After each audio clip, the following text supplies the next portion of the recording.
Ha despertado mucho interés el tema del escuadrón Rubicón en las últimas semanas, justamente por las mismas declaraciones de las fuentes ucranianas al respecto de su efectividad. Entonces, ya que hay tantas preguntas al respecto del escuadrón Rubicón, pues voy a hacer un video específico sobre este escuadrón, que es justamente lo que vamos a ver.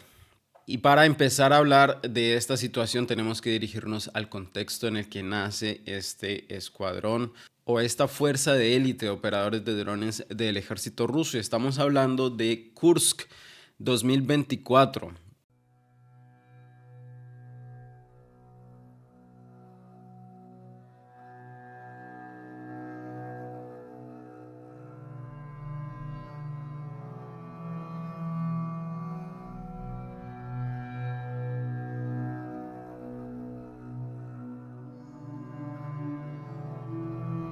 Tenemos que enfocarnos en este momento en el que los ucranianos están haciendo un golpe mediático en contra del Estado ruso, invadiendo los territorios de la Federación Rusa directamente, algo que no pasaba desde la Segunda Guerra Mundial, que efectivamente tiene una connotación histórica, pero que claramente no resultó como los ucranianos esperaban.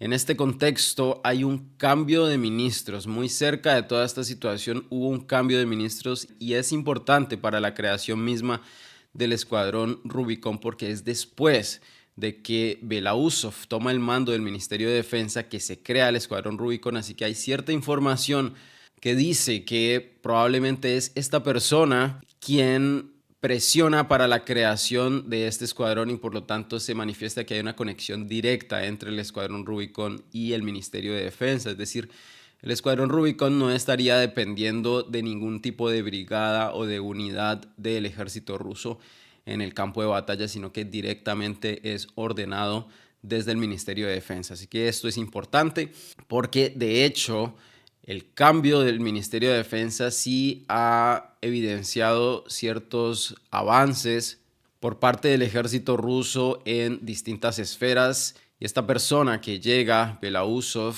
probablemente llega con muchas nuevas ideas y empieza a establecerlas, empieza a hacerlas realidad con el escuadrón Rubicón, que se enfoca y aparece en Kursk. En este momento en Kursk no solo existía el escuadrón Rubicón de operadores de drones atacando a los ucranianos, pero fue un punto de inflexión. Empezó de la nada a surgir esta unidad, a impactar soldados ucranianos, a impactar vehículos ucranianos en el campo de batalla y empezó a hacer la diferencia. Ситуация очень интересная, специфическая. Значит, на днях нас ждет очень серьезная операция. Эта операция вообще сама по себе, она призвана полностью поменять ход войны. Танчик убили! Красавчики, красавчики. Подводи ногой. И как только поступила команда, ребята, это враг, надо мочить. Тут понеслось. Один огонь. Выстрел!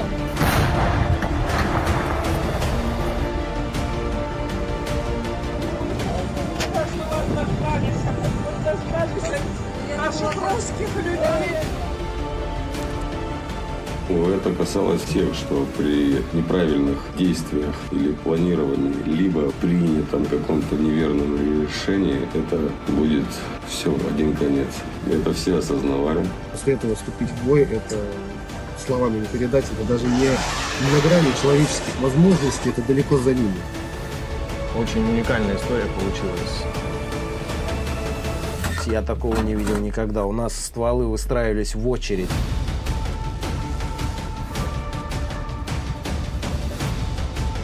Мужчины, все, кто легких, 300, давайте, напрягитесь, пожалуйста. Потом будете рассказывать, как ранения получили. Сделайте дела. Молодец, да.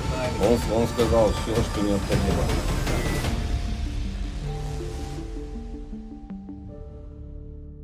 Desde su creación hay todo un secretismo alrededor de quiénes son, cómo están organizados, pero se está hablando de que su trabajo es metódico, sistemático y especializado en los ataques a el ejército ucraniano, principalmente enfocándose en las rutas de abastecimiento. Una de sus primeras zonas de responsabilidad fue justamente cortar por completo con poder de fuego con drones la ruta de abastecimiento hacia Sudzha en su momento. Tenemos, por ejemplo, los comentarios de Rob Lee, un ex marín de los Estados Unidos. Él dice que los rusos tenían varias unidades de ataque en Kursk, pero Rubicon fue la más importante aquí. Debido a ellos, los ucranianos en Kursk dejaron de ser capaces de reabastecer a sus tropas con normalidad. Esto es lo que está reconociendo justamente este analista de los Estados Unidos, Rob Lee.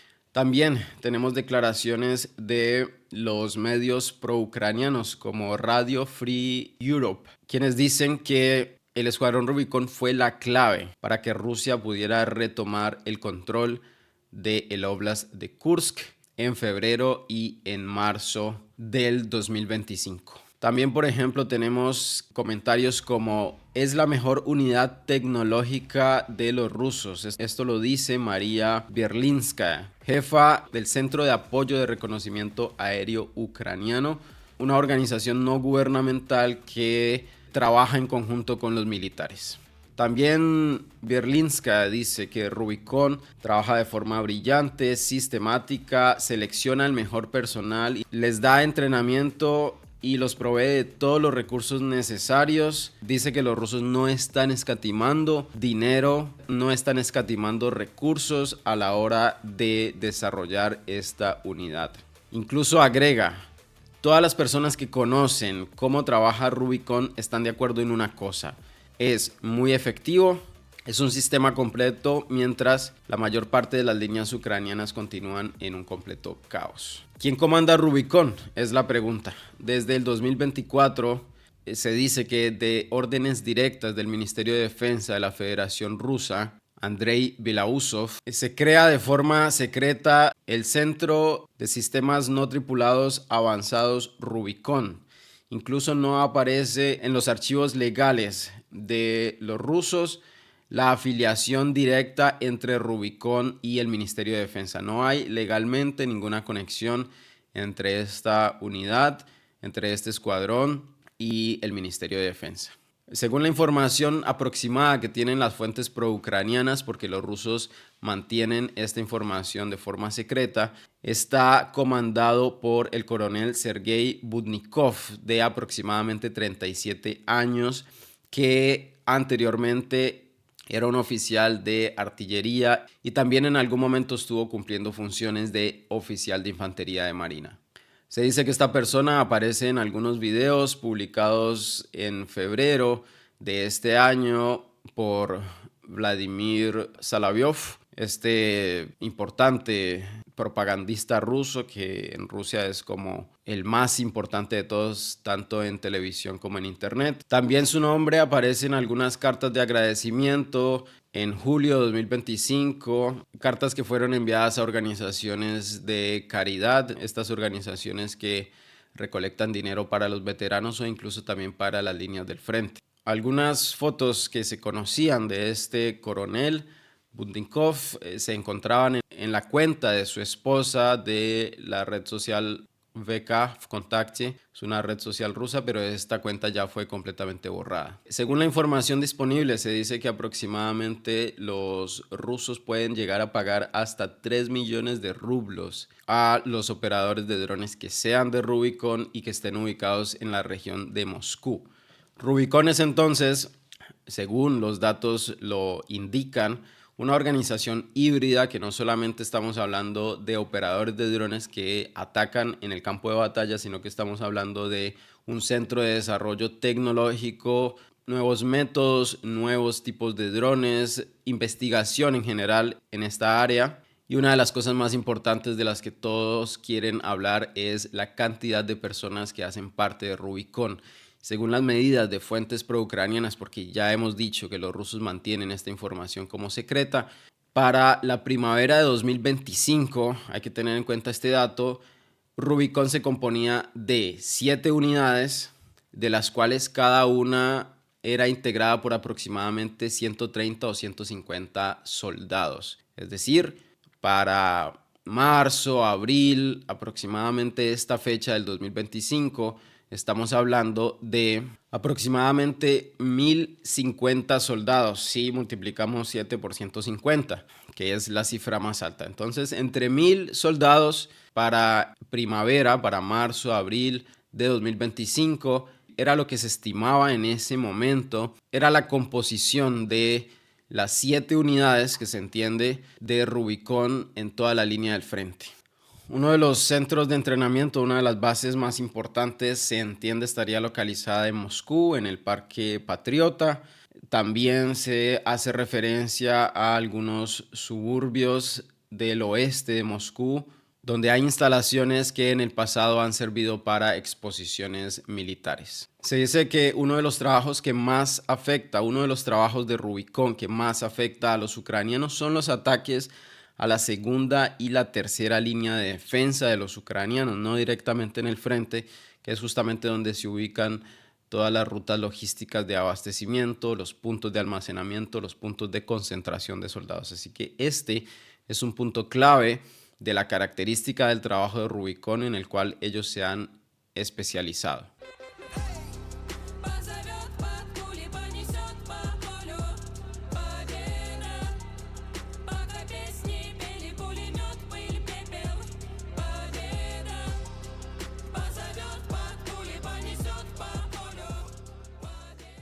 Pero más allá de esto, lo que hace realmente único a Rubicón en comparación con todos los demás escuadrones de operadores del ejército ruso o del ejército ucraniano que hasta el momento no tienen este mismo tipo de enfoque, es que los operadores de drones de Rubicón son completamente específicos. Por ejemplo, hay un grupo de operadores de drones solo encargados en atacar a soldados.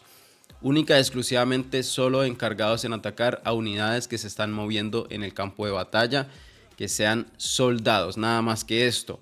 Hay otros que son encargados única y exclusivamente y se especializan y se entrenan por los años que lleva la guerra, por meses, en solo atacar drones. Operadores de drones a los que solo se les paga, viven, comen y duermen solo para estar impactando drones en vuelo. Tenemos operadores de drones directamente encargados de impactar equipos de comunicación, buscar y destruir solo equipos de comunicación de los ucranianos. Tenemos operadores de drones de Rubicón encargados única y específicamente de atacar sistemas de artillería, otros encargados única y específicamente de atacar vehículos en movimiento, otros encargados directamente de atacar los blindajes, las posiciones estáticas de los ucranianos. Así que en esto realmente radica la fuerza de Rubicón y en que el Estado ruso pueda financiar a este grupo de personas que se especifique al extremo en un tipo de ataque, en un tipo de objetivo y nada más que esto. Y cuando se combina todo esto en el campo de batalla, cuando cada grupo de responsabilidad actúa en conjunto, vemos la situación que por ejemplo sucede en Pakrovsk, donde se dice que desde que Rubicón sale de Kursk, cuando termina finalmente la batalla en Kursk, Rubicón es reubicado hacia Pakrovsk. Las principales unidades de Rubicón, o una cantidad importante, porque también hemos visto a Rubicón en otras líneas del frente, salen hacia Pakrovsk y en ese momento empieza a cambiar el campo de batalla, empieza a favorecer al ejército ruso cuando Rubicón hace su efecto e impacta en las líneas de abastecimiento de los ucranianos. Esto es lo primero que los ucranianos ubican como la razón principal de la pérdida de Pakrovsk. También se dice que Rubicón tiene una sección especializada en la guerra electrónica, en los sistemas REP, la disrupción de señales, pero no solamente esto, sino la interceptación de señales que le permite ubicar posiciones de operadores de drones ucranianos, que también son toda una especialización dentro del escuadrón Rubicón. En el momento en el que se desarrolla esta estructura compleja de organización y de especificidad de cada uno de los grupos de operadores de drones dentro de Rubicón, las demás unidades, los demás escuadrones de operadores de drones rusos empiezan a mandar a sus soldados a entrenar directamente con Rubicón y después a llevar este mismo tipo de sistema a los otros escuadrones que hay, de los cuales conocemos, por ejemplo, a Sudaplatov, de los cuales conocemos, por ejemplo, que han aparecido en los últimos videos, Babri, que de hecho Babri fueron unos de los más importantes cuando los rusos hicieron la defensa de Rabotino. Pero ahora lo que estamos viendo es que Rubicon básicamente está creciendo mucho, más allá de generar nuevos escuadrones.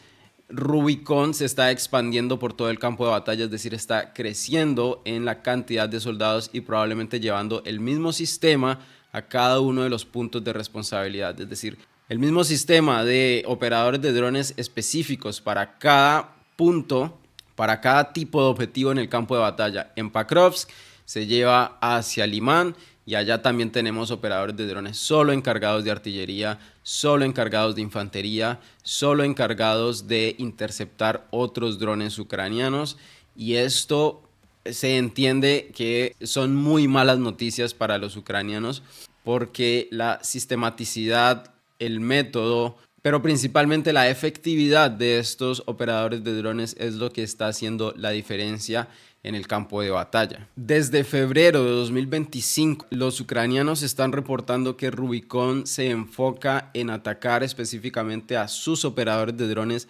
llegando a tal punto en el que algunas brigadas ucranianas, que no se revela el nombre, dicen que de todos sus operadores de drones perdidos, de todas sus posiciones de operadores de drones perdidos, el 70% de estas pérdidas fueron causadas única y exclusivamente por Rubicon.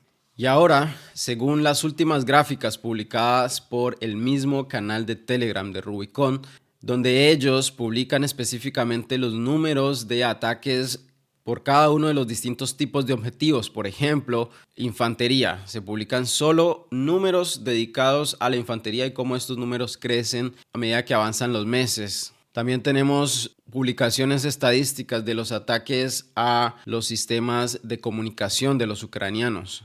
Y tenemos también un dato muy importante que nos puede indicar cuál es la condición actual y la cantidad, que es lo que muchas personas están preguntándose, la cantidad de operadores de drones rusos dentro de Rubicon. Y es esta gráfica, la cantidad de publicaciones. Si nosotros vemos los periodos donde se tienen las estimaciones, que son en primavera del 2025, es decir, marzo, abril y algunos meses después, se dijo que era aproximadamente 7 unidades compuestas cada unidad de entre 130 y 150 soldados, 150 operadores de drones. Si nosotros nos vamos a estos meses, en marzo, abril, mayo, junio, tenemos que lo que se está publicando para octubre y para noviembre es casi 3 veces más de lo que se estuvo publicando en este periodo. Así que teniendo en cuenta el número de aproximadamente 1000 operadores de drones para el periodo de primavera, lo que tendríamos hoy sería 3 veces más, es decir, aproximadamente 3000 operadores de drones dedicados de Rubicon, donde cada uno de ellos hace parte de un grupo específico dedicado única y exclusivamente a un tipo de objetivo en el campo de batalla. Para cerrar, quiero decir que la mayor parte de esta información son publicaciones de los enemigos de los rusos, es decir, los mismos ucranianos. Básicamente nos estamos basando mucho en datos publicados por los ucranianos porque continúan todos estos números siendo un secreto y oficialmente no se tienen ninguna de estas métricas más allá de lo que estamos mostrando directamente de los canales de Telegram del Escuadrón Rubicon y de los canales prorrusos. Eso es lo que teníamos que cubrir al respecto del Escuadrón Rubicon. Espero que haya sido lo suficientemente claro, pero quiero decir que una guerra no se gana única y exclusivamente con operadores de drones. No se puede simple y llanamente basar el avance y el progreso de una campaña militar única y exclusivamente en los operadores de drones. Los drones no ganan guerras, así como tampoco ganan guerra los impactos detrás de las líneas del frente con misiles. Los ataques de misiles no ganan guerras, y a pesar de que todas estas tecnologías son necesarias, como se han visto, para el desarrollo de estas guerras, hay un punto, hay un factor histórico que atraviesa cualquier tipo de guerras y que compone a cualquier tipo de ejército, y que nunca va a poder ser reemplazado, y es la infantería. En la medida de que la infantería tenga éxito apoyada de todo este tipo de herramientas, la campaña militar va a avanzar. Si no es así, puede ser que se ataquen en la retaguardia con muchísimos misiles, pero si la infantería no puede avanzar y no puede tomar posiciones, no hay un éxito militar. ¿Es un punto clave? Sí. Rubicón es un punto clave que está siendo reconocido incluso por sus propios enemigos, es decir, por los ucranianos, pero no es lo único, es un conjunto trabajando en favor de los intereses de la campaña militar rusa. Gracias a todos por escucharme. Escriban en los comentarios qué opinan de esta discusión, de la información. Recuerden que pueden dejar un like en este video, pueden dejar un comentario, suscribirse al canal, que es muy importante y me ayudaría muchísimo. Y hasta luego, gracias por ver.